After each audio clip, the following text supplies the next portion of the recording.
अस्सलाम वालेकुम मेरी प्यारी बहनों।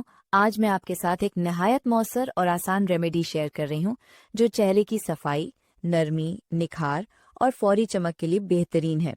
अक्सर हमारी जिल्द पर धूल, मिट्टी, आलूदगी, मेकअप और धूप के असरात की वजह से चेहरा बेरौनक लगने लगता है और पोर्स खुल जाते हैं जिनमें ब्लैक हेड्स और वाइट हेड्स जम जाते हैं। लेकिन आज की ये रेमेडी इन तमाम मसाइल का एक ही हल है। आपने सिर्फ 3 डिस्प्रिन की गोलियां लेकर पीस लेनी है और 1 चम्मच अरखे गुलाब शामिल करना है।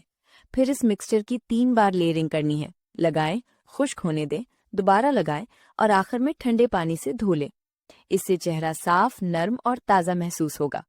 इसके बाद दूसरा मरहला है 1 चम्मच मुल्तानी मिट्टी, 1 चम्मच मिल्क पाउडर, 1 व्हाइटनिंग कैप्सूल और एलोवेरा जेल मिक्स करके चेहरे पर 15 मिनट तक हल्की मालिश करना।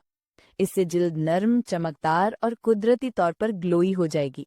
ये रेमेडी हर स्किन टाइप के लिए मौजू है और इंशाल्लाह एक ही बार के इस्तेमाल से वाज़ेह फर्क महसूस होगा।